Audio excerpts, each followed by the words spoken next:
The crystal glasses clinked against fine china as Sarah Thompson, my sister, hosted another one of her elite family dinners.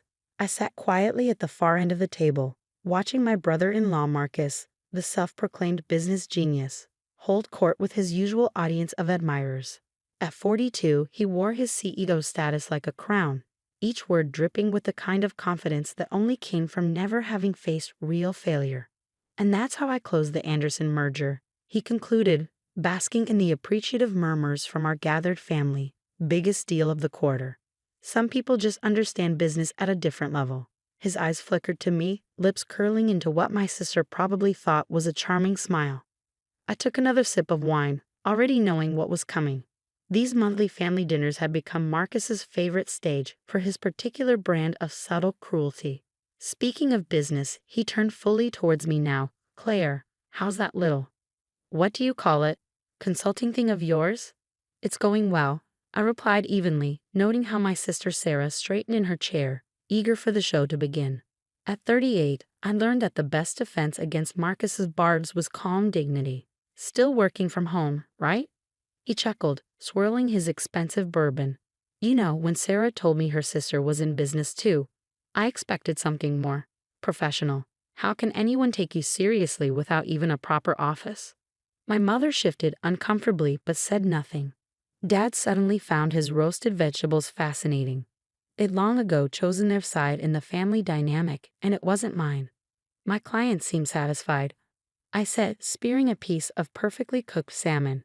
Marcus had insisted on catering from the city's most expensive restaurant, another chance to display his wealth. Clients? Marcus barked out of a laugh. Is that what we're calling the local coffee shops and boutiques now? You know, Claire, if you ever want real business advice.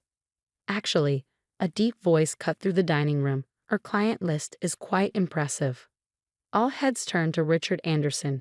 Yes, that Anderson, of the merger Marcus had just been bragging about. He'd been quietly observing from the other end of the table, where Marcus had seated him as the guest of honor. In fact, Anderson continued, setting down his fork, my daughter's company has been trying to get on her waiting list for months. Claire's firm is rather selective about who they take on. The silence that fell over the table was absolute. I could hear Sarah's sharp intake of breath, see Marcus's face transition from confidence to confusion. Your daughter's company, Marcus managed, his voice suddenly less certain. Megan Anderson, CEO of Horizon Tech. Richard smiled warmly in my direction. Claire's firm handled the Matthews Group acquisition last year. Brilliant strategy, by the way. When Megan told me who was behind it, I could hardly believe someone so young had orchestrated such a complex deal. But then, real talent doesn't need corner offices to prove itself, does it? I watched the color drain from Marcus's face as realization dawned.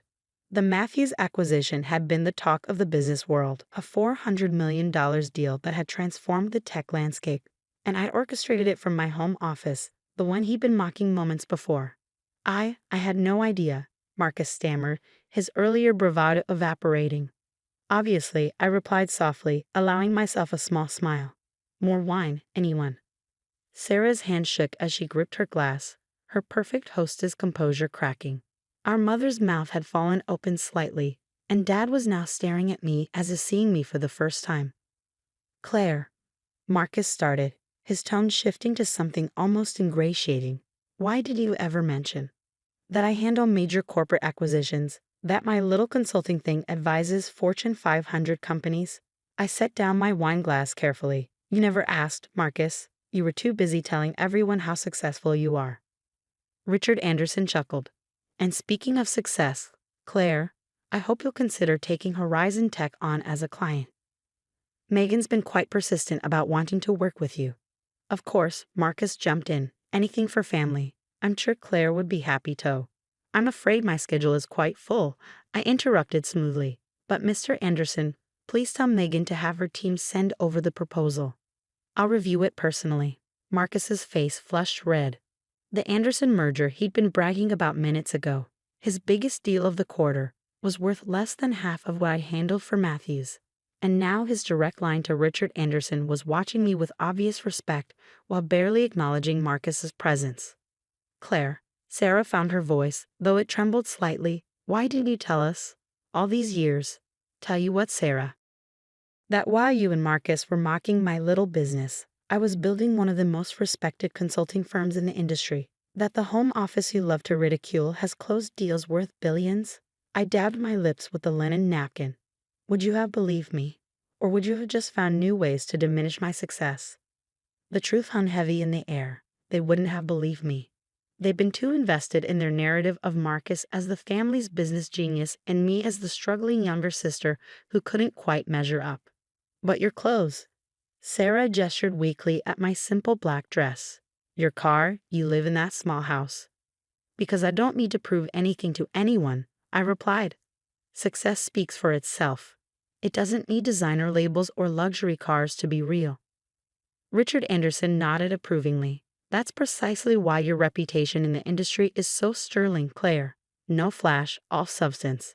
The exact opposite of. His eyes flickered to Marcus briefly. Certain other approaches. Marcus's hand tightened around his bourbon glass. His carefully cultivated image of business brilliance was crumbling, and with it his standing in the family. But I wasn't done yet. Not even close.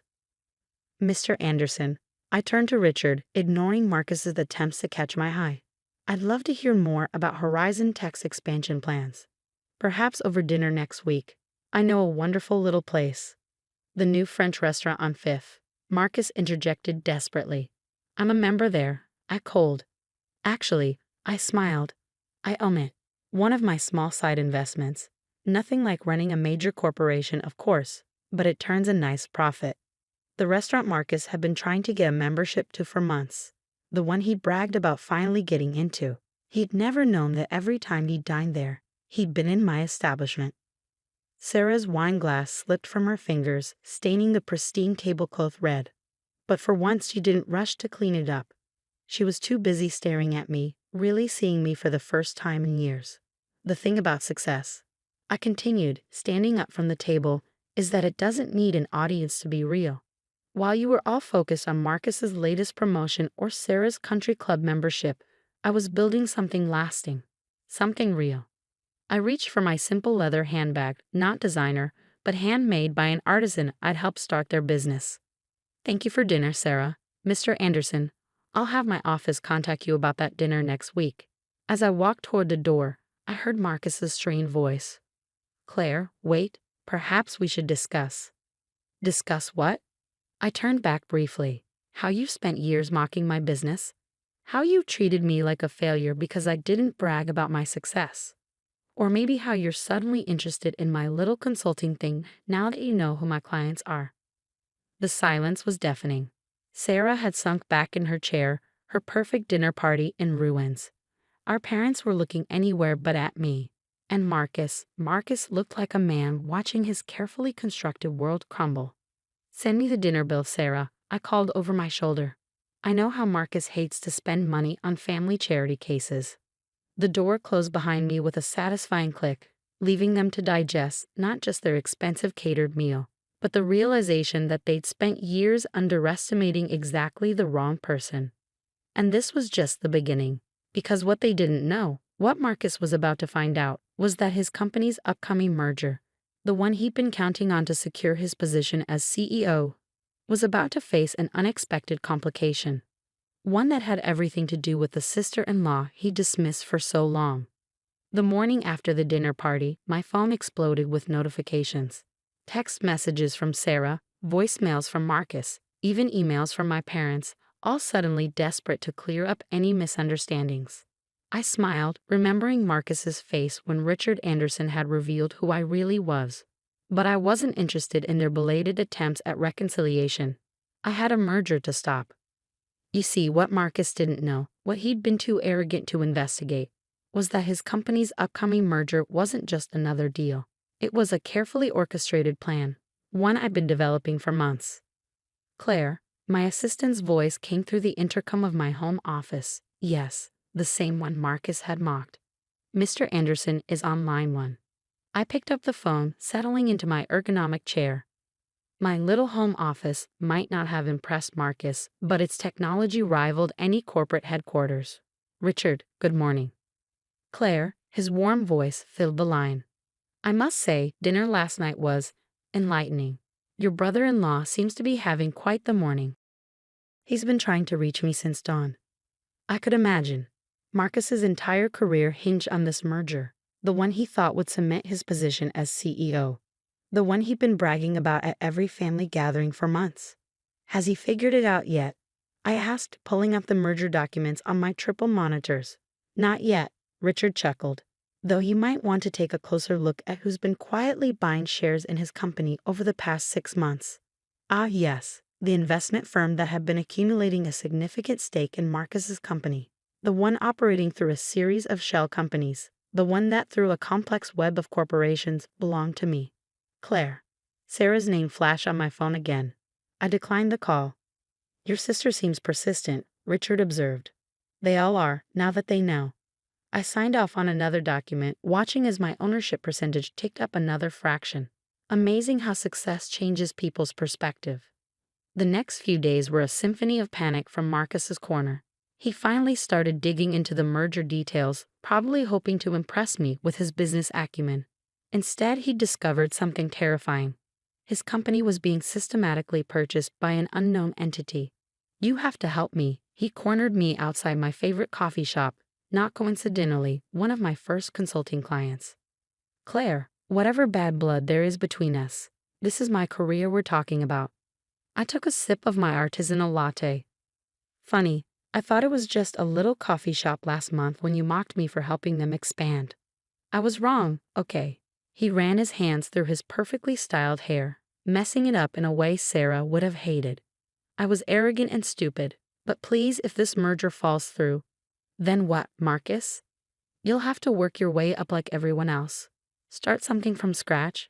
Build a business without writing on your family name. His face paled. We both knew he'd never built anything himself. His CEO position had come through connections, not competence. The same connections he used to belittle me at every opportunity. My phone buzzed again. A notification from my legal team. Another block of shares acquired. We were getting close. The board meeting is next week, Marcus said desperately. They're expecting me to present the merger details.